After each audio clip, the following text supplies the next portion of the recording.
Bonjour à tous les amis, j'espère que vous allez bien. On va attaquer la trek de Salcantay.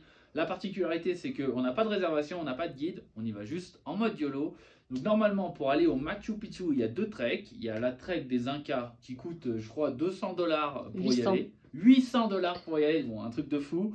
Et il faut obligatoirement des guides. Donc nous, ça nous plaît pas, on sait déjà qu'on va être avec un groupe et tout ça, ça nous plaît pas. On va du coup faire la trek alternative qui s'appelle la trek de Salcantay, qui est apparemment très très bien. Donc, on va partir de Cusco. On va prendre un bus. Normalement, de ce bus, on arrive à une ville. Comment elle s'appelle? Moyepata. On va à Woyepata. Moyepata. Moyepata. Après, normalement, les gens là, ils prennent. Généralement, les gens avec leur guide, ils viennent la nuit jusqu'à cette ville. Après, ils prennent leur petit-déj.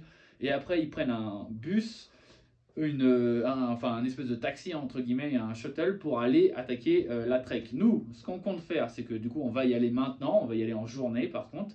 On va arriver là-bas et on va commencer la trek de Salcantay depuis le bas. Je sais qu'il y a une section qui n'est pas très intéressante, mais en gros globalement il n'y a pas de bus, il n'y a que des taxis et ça coûte assez cher. Donc parce qu'il n'y a que les touristes qui font ça. Et donc on pense pas rendre le premier jour pour faire ça. Donc, normalement, la trek de Salcantay, c'est une trek de 4 jours, sans compter justement cette partie-là qu'on rajoute.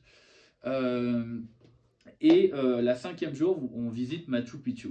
Alors nous, aujourd'hui, on est le 9. On a réservé Machu Picchu le 15. Il faut impérativement réserver Machu Picchu en pleine saison. Alors nous, c'est un peu particulier parce que cette année-là, il y a eu un coup d'état, blablabla. Du coup, en ce moment, c'est la pleine saison, mais il n'y a pas trop de monde. Donc je sais que c'est possible de prendre des places à Agua Caliente le jour d'avant pour le lendemain. Mais nous, on a préféré prendre comment ça veut dire, nos dates. Donc là, on sait qu'on y va le 15. Donc nous, notre but, ça va être de faire la hike et d'arriver avant, le plus rapidement possible au Machu Picchu. Sachant que si on a un peu d'avance, on pourra aller faire, il y a des petits bonus sur le chemin, notamment des sources d'eau chaude qu'on va essayer d'aller. On va voir, hein, c'est aussi notre premier trek, tout simplement près de Cusco. On a fait la vallée sacrée, etc. Mais là, on va faire vraiment une semaine de trek. Donc voilà, on a nos sacs qui sont prêts. Alors ce qu'on a fait, c'est qu'on est on a pris beaucoup de nourriture. On a pris 5 jours de nourriture.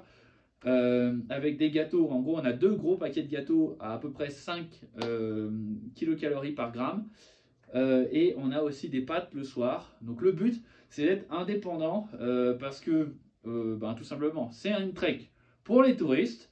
Donc globalement il y a des hôtels et des campings hors de prix, et donc le but ça va être d'essayer de faire cette hike en payant le moins possible, en achetant la bouffe le moins possible, sachant que la bouffe c'est pas trop un problème parce qu'on sait que régulièrement il y a toujours un gars pour te vendre un truc.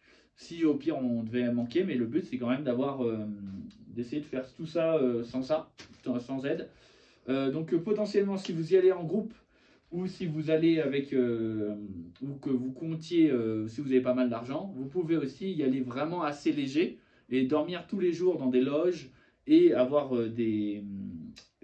à manger sur la trek, mais ça va vous coûter assez cher.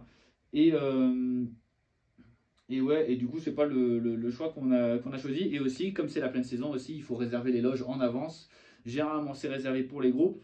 Et justement moi j'ai vu sur YouTube des gens qui y avaient été sans réservation et à la fin ils se retrouvaient à payer, pouvoir dormir dans des fermes, des trucs en construction et des trucs vraiment pas terribles, et ils payaient 50 soles la nuit. Alors que, par exemple, là, ici, on dort pour 40 soles la nuit à Cusco. Et on va laisser, du coup, on a un énorme sac, là, vous pouvez voir. On va laisser, ça, c'est les affaires qu'on ne prend pas. Tout simplement, c'est tous les trucs qu'on n'a pas besoin pour la trek, mais qu'on a besoin généralement. On va le laisser là. Donc, du coup, là, on a la particularité de cet hôtel, il nous garde nos affaires pour gratuit. Il faut savoir que la plupart des hôtels vous font payer quelque chose à la journée, donc vous avez intérêt à vous renseigner avant de prendre un hôtel. Nous personnellement on a pris cet hôtel cette nuit-là pour pouvoir laisser nos affaires gratuites.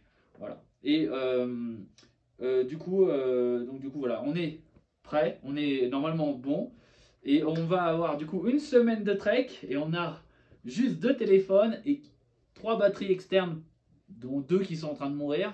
Donc, on ne sait pas comment ça va se passer. Bref, on vous emmène avec nous, on vous fera un point de comment ça s'est passé, on espère que tout va bien se passer.